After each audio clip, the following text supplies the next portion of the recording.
A rainbow in the night. What's going down? Thor and Brian back.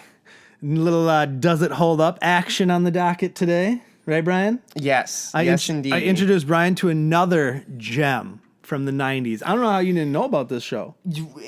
Not even a little bit. It's so weird how I've never even heard of some of these things that you grew up with. It's so weird the crap I've inundated myself with over the past 30x amount of years. Yeah, it's nuts though. It is pretty outstanding. Silverhawks. That's on the docket today. Silverhawks. Tally Hawk. Yep. A rainbow in the night. A rainbow in the night. They're partly metal and partly real. And they drive that fact home through the whole. So let's set it up. The verbiage on that is just nuts out to me. It is too, because they're not real at all. They're just machines, pretty much. They can't be, because they're real in any sense of the imagination. Space would freeze their tissue and disintegrate their faces and things of that nature. It would. Well, so Silverhawks takes place in the outer reaches of space. And they're at this, what do they call the base? The Silverhawk base? It's like a giant hawk on a planet. I don't know, the nest? Yeah, the nest. Let's just call it the nest. And it starts off with this 50s detective who's Colonel, you remember his name? No. Colonel Mustard. Colonel Mustard. He's got like gold plated, and he's breaking down that there was an escape on the penal planet 913 or something like that. And this bad guy named Monstar, who we captured before, finally broke out. And Monstar is this big hairy dude, but when he absorbs power from the Moonstar burst, he turns into a metal Monstar who's like got a bald head and spikes, and then he's just metal. And he rides a squid who also has a metal covering around it. And no top. It's squid. It's a space squid, and it has it's a convertible, obviously, because everything in the show is convertibles. So the first two episodes are really like the setup for this. So he breaks out this gang, or the mob as they call it, and you got Mumbo Jumbo, which is like the giant. He's a bull man. That's really strong and breathes fire. You got Melodia, who's like a female. Key guitar person. Keytar. It's a keytar who shoots lasers out of her keytar. You got Molecular. What is it? Yes Man. Brian's personal favorite. Yes Man. Yeah, buddy. You should have been like, yes, boss. Yes. Then who else was there? There was, we already said Molecular, right? There's the tuning fork guy. Windhammer. Isn't his name Windhammer? Yes. Windhammer. And he's got a tuning fork because he controls space storms with his galactic winds. The galactic winds. And there are a couple other ones, miscellaneous, that we forgot. The one that makes his armor, like all their weaponry. The weird looking. Yeah. So there's a few of them. And then there's, so he breaks out a myriad of bad guys along with his escape. And so then they cut to Earth and they have to make this team. So they gather a lieutenant. A mime. A mime from the mime planet. Who talks and whistles. And like beeps and stuff. Yep. then they have two Olympic powerlifters. Yep. Because obviously. And then they have a colonel who's also a bluegrass star or a cowboy. Either one. They call him Bluegrass, but he plays rock music. Very confusing. And they all drive in this giant hawk-looking bird ship thing that has no top. I mean, the top comes back when it breaks off because the front breaks off. I can't even get. Whenever they need to like interact with space, he's just like, okay, top down. Yeah, no helmet. The other four jump out of the ship. He ejects himself from the other part of the ship to the smaller ship. Then he disappears the bigger part of the ship. I'm not making it. It's called the Mirage. The Mirage, exactly. And then they battle, and then it reappears, and they all reattach and get in it and fly off. It was awesome. I had all these toys when I was a kid. So we watched the first two episodes, and then I made him watch like two other episodes, like parts of one and parts of other one. There's the one with the back room. The casino. Now, I will say this casino episode has the potential, if written well to be an interesting episode because it's a casino guy, and first time he pulls the casino lever, it blows up a planet, right? He makes a slot machine that instead of giving out money, gives out destruction. And if you match the same three planets, you blow up that planet. Now, the cool twist to this, if it was done right and like now, is only the one planet had bombs in it, and he's tricking him to just funnel money into it, and it'll never hit, right? The one he actually wants to blow up. Right. So he blew up the first planet because the first pull, planet blows up, and he doesn't hit a set of planets again after that. Nope. So the clever way to do this episode is the casino guy tricked him into thinking when really he just blew up one planet. He just set bombs on one planet to blow up. Was it Diamond Head? No, it was. I'm trying to remember this. I don't know. guy's Weird name. casino guy with real eyes. When it turns and it's like no, it says no, or it'll just pop up cash. So good. But in the first 2 episodes, so the first episode, they make them into these hybrid, partly metal, partly real space police guys to go help Minds of men, muscles of machine. machine. And they're going to send them to the nest to help the 50s detective colonel guy. Right.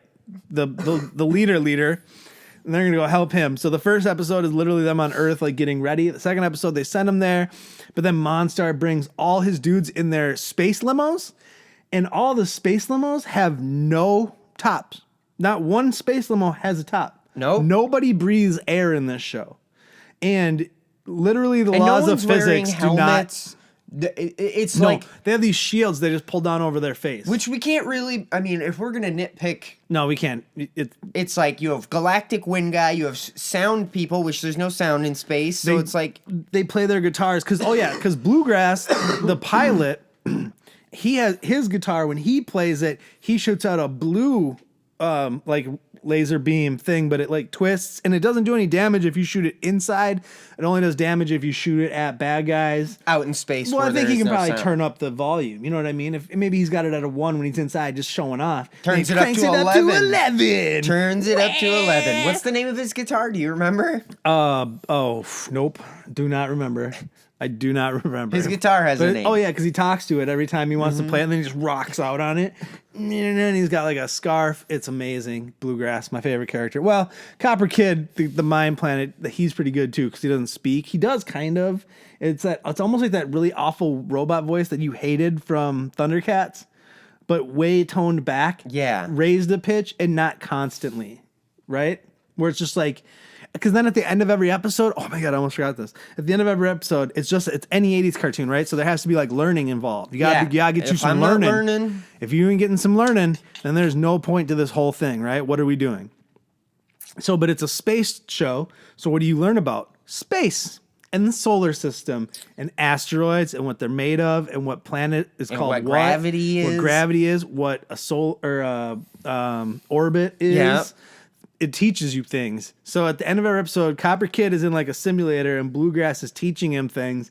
And then you got to answer questions and you get points. And we scored like 16 points. Just on the one episode. 7 points on the first episode. It was magnificent. This show is... We're going to be space cadets so quick. And then I had to show him there's a cab driver on this show who shows up sporadically throughout the 64 episodes. Because there's 64 episodes in the Silverhawks ever, right? So there's this cabbie named Seymour who shows up, and he's got this line. He's got the one thing he says constantly. You know what I'm talking, or you know what I'm saying? Like because he's always like, I had to drop this guy off. You know what I'm saying? But he's like a '50s cabbie. It's really weird how everything takes like this. Because even the limos that they show up in are like the classic '50s cars, right?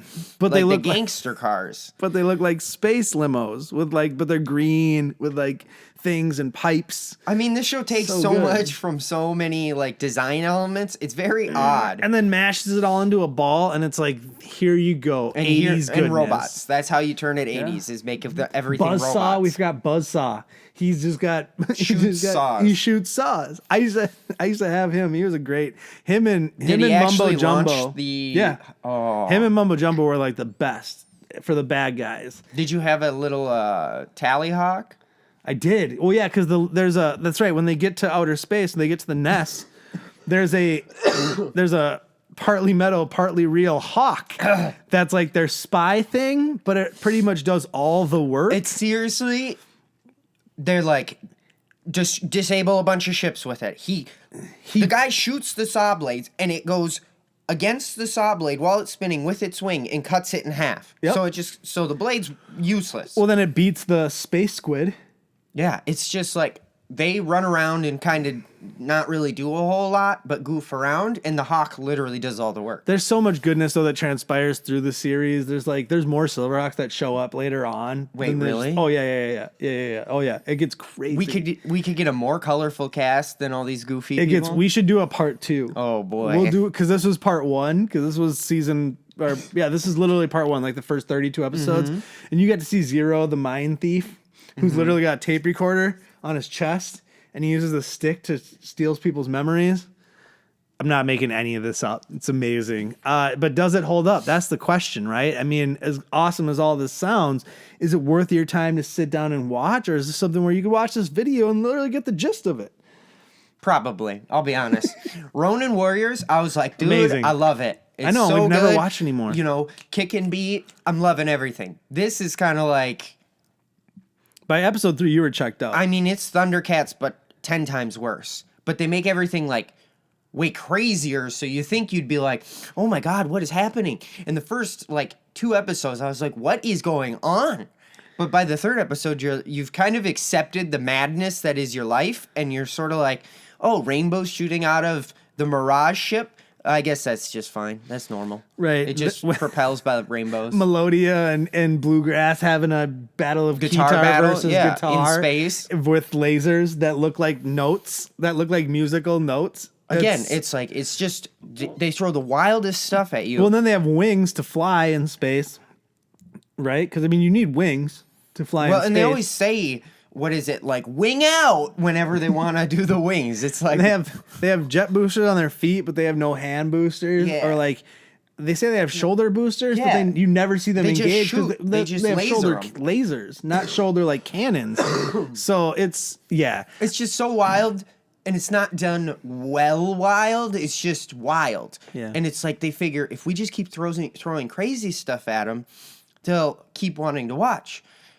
These shows were made to And sell I mean, toys, though. right. Realistically, if you remember the '80s, these shows were made to sell toys. Although it does have like a not an on-running storyline, but kind of like. I mean, well, it the felt weirdest like thing it was in the order or later whatever. episodes. They tell you the episode before it starts. Remember the backroom one.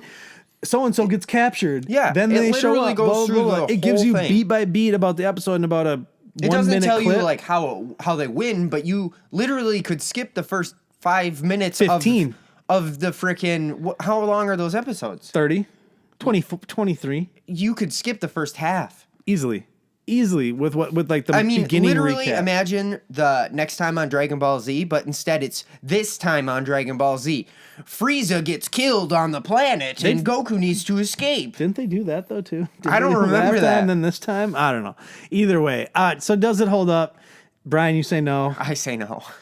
Nah, I have fun for a nostalgia factor. I'm kind of disappointed we're going to do a part 2 of this one and not Ronin Warriors. Oh, we need to do a completely part 2 of honest. Ronin Warriors, but that's a much longer series. We need to get moving on that.